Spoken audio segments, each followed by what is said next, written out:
Hello friends, आप सभी का स्वागत है अपने यूट्यूब चैनल पॉलिटिकल वर्ड पर। आज हम बात करेंगे प्लेटो के न्याय सिद्धांत के बारे में।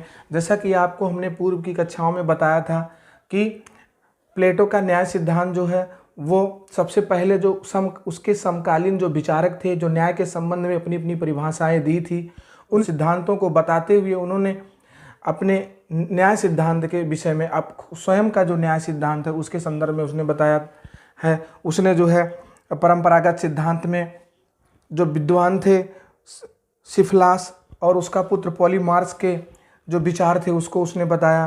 फिर उसने जो है जो दूसरा सिद्धांत था क्रांतिकारी सिद्धांत, उसके बारे में बताया। तीसरा सिद्धांत जो था उसका कार्यकरण सिद्धांत, उसमें ग्लाउकन के द्वारा जो बताया गया था कि न्याय भय का शिशु है। इन सभी समकालीन विचारकों के विचारों को उसने जो बताया, उसके बाद उसका आलोचना भी किया और स्वयं जो है उसने एक न्याय सिद्धांत को जो है प्रस्तुत किया। वह न्याय सिद्धांत क्या, आइए हम देखते हैं कि प्लेटो का न्याय सिद्धांत क्या है। ये प्लेटो का न्याय विषयक जो है सिद्धांत हम देखते हैं। सबसे पहले हम जानते हैं कि प्लेटो ने न्याय के संबंध में बताया है कि प्लेटो ने न्याय के संबंध में जो है अपने विचार प्रस्तुत किया है। प्लेटो ने कहा कि न्याय मानव आत्मा की उचित अवस्था और मानवीय स्वभाव की प्राकृतिक मांग है। ये प्लेटो ने कहा अपने शब्दों में, प्लेटो के अनुसार है कि न्याय मानव आत्मा की उचित अवस्था और मानवीय स्वभाव की प्राकृतिक मांग है। अर्थात प्लेटो जो है न्याय को जो है वो मानव आत्मा का जो मानवीय आत्मा है उसका गुण मानता है, वह उसका तत्व मानता है। वो कहता है, प्लेटो कहता है कि जो है न्याय जो है क्या है, न्याय जो है वो राज्य की प्राणवायु है। ये प्लेटो कहता है कि न्याय जो है राज्य की प्राणवायु है। आगे हम देखते हैं कि प्लेटो के अनुसार मानवीय आत्मा में 3 तत्व या अंश विद्यमान है। वो प्लेटो कहता है कि मानवीय आत्मा में 3 तत्व मुख्य रूप से विद्यमान है। सबसे पहला जो तत्व है वो इंद्रिय तृष्णा है, शौर्य है और बुद्धि है। ये तीनों चीज़ें जो है मानवीय आत्मा में या मानवीय आत्मा में निवास करती है। ये तीनों अंश उसके अंदर विद्यमान होता है। वो कहता है कि तृष्णा, शौर्य और बुद्धि का उचित अगर समन्वय और सामंजस्य व्यक्ति के जीवन में हो जाए तो न्याय की वहाँ से सृष्टि करता है, वो न्याय का प्रारंभ करता है, न्याय को प्रदर्शित करता है, न्याय का अनुसरण करता है। तो प्लेटो ने ही फिर बताया, प्लेटो ने कहा कि न्याय जो है मानव मस्तिष्क का ही व्यापक रूप है।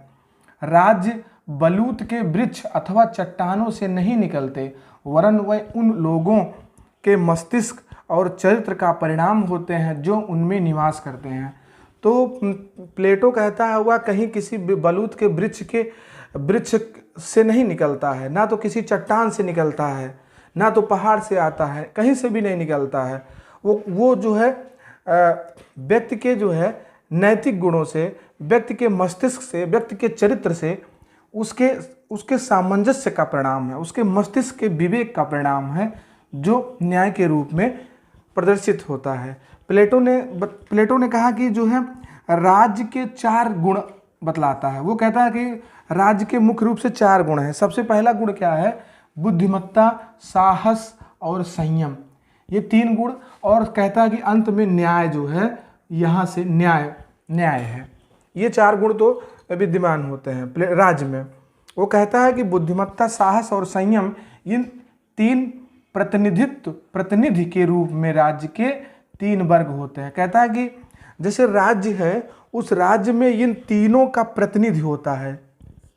कैसे होता है, हम आइए देखते हैं एक ग्राफ के माध्यम से। देखिए, सबसे पहले उसने कहा कि मानव आत्मा में के 3 गुण होते हैं। तो उसने कहा कि बुद्धिमत्ता, साहस और संयम। जैसे हमने यहाँ भी देखा इंद्रिय तृष्णा, शौर्य और बुद्धि। तो 3 गुण वो मुख्य रूप से क्या है, देखिए बुद्धिमत्ता है, शौर्य है और तृष्णा है। जी हाँ, तृष्णा, ये क्रम जो है पीछे से कर लीजिएगा थोड़ा सा।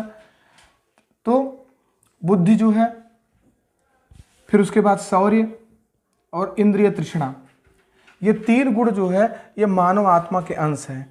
और इन तीनों गुणों से क्या प्रदर्शित होता है, बुद्धिमान व्यक्ति जो है, जिसके पास ज्ञान है, उसके पास विवेक है, और जिसके पास विवेक है वो कहता है कि वही दार्शनिक है, वही शासक है, वही राजा है। और कहता है कि शौर्य, दूसरा तत्व क्या है व्यक्ति के अंदर जो विद्यमान है वो शौर्य है। शौर्य अर्थात शौर्य का अर्थ साहस से लिया गया है। साहस जिसके अंदर है और जिसके अंदर साहस है वही जो है राज्य में सैनिक वर्ग के रूप में है।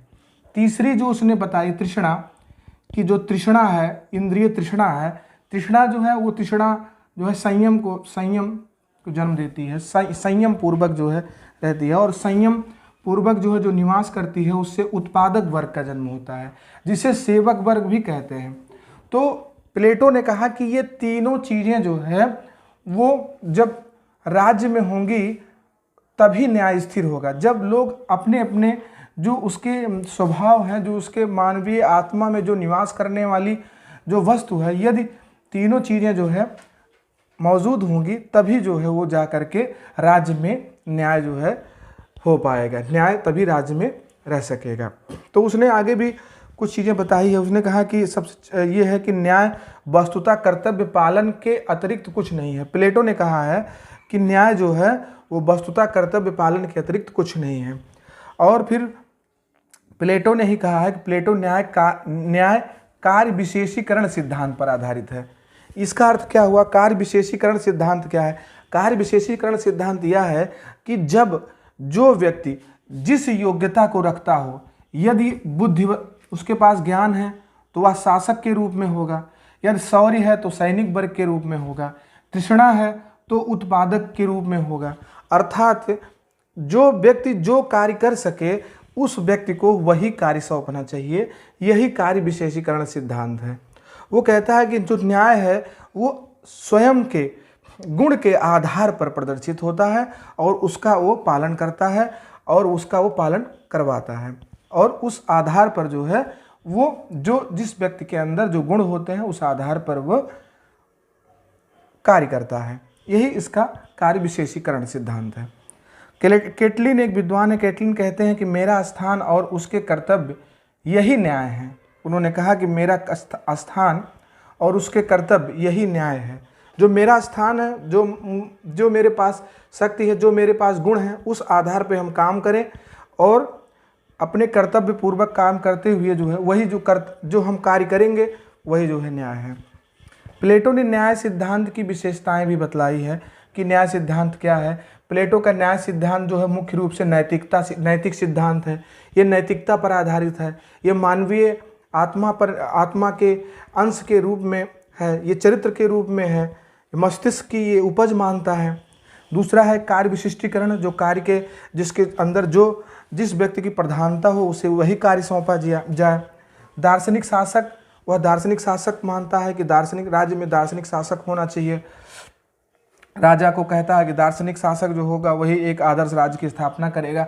आहस्ताक्षेपीय सिद्धांत क्या है?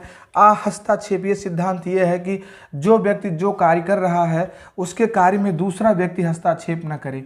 अर्थात जो है जो सैनिक वर्ग है वो सैनिक वर्ग अपना कार्य कर रहा है तो उस कार्य में उसे विशेष अनुभव है, प्रशिक्षण उसको मिला है, जो भी है, तो उसके कार्य में जो है आहस्तक्षेपीय सिद्धांत के आधार पर सभी वर्ग अपने अपने जो है कर्तव्य का पालन करें। और उस देखिए ये न्याय सिद्धांत, प्लेटो के न्याय सिद्धांत की आलोचना भी की गई है। प्लेटो ने न्याय सिद्धांत की आलोचना में उसने कुछ विद्वानों ने कहा कि यह जो सिद्धांत है वो दार्शनिक वर्ग को समझ शक्तियाँ प्रदान करता है। यह दार्शनिक वर्ग को समझ शक्तियाँ प्रदान करता है।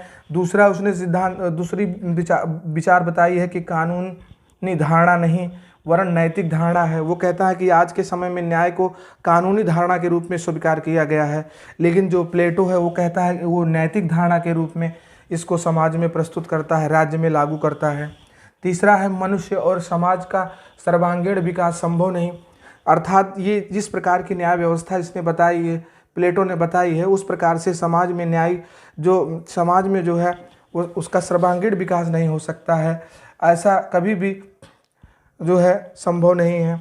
और चौथी पॉइंट में उसने आलोचना की है कि गुणों के निर्धारण का कोई आधार नहीं है। अर्थात किस व्यक्ति में कौन से गुण हैं वो कोई आधार नहीं है। यह जरूरी नहीं है कि जो शासक वर्ग है, जो शासक वर्ग है उसका पुत्र भी जो है उतना ही ज्ञानी होगा। अर्थात यह जरूरी नहीं है कि उसके अंदर जो है वही गुण विद्यमान हो। 5वां नंबर है कि वर्तमान समय में राज्यों में लागू करना संभव नहीं। यह जो नैतिक सिद्धांत है, जो इंद्रिय आधार पर, जो मानवीय आत्मा के आधार पर प्रदान किया जा रहा है, यह वर्तमान राज्य के लिए संभव नहीं। और एक विद्वान है जिनका नाम कार्ल पापर है। जी हाँ, कार्ल पापर के अनुसार प्लेटो का न्याय सिद्धांत स्वप्नदर्शी सिद्धांत है। तो उसने कहा जो है कि ये जो प्लेटो का सिद्धांत है, न्याय सिद्धांत है, वो स्वप्नदर्शी सिद्धांत है। तो इस प्रकार प्लेटो के न्याय सिद्धांत में जो है इन चीज़ों का उल्लेख किया गया है। Thank you.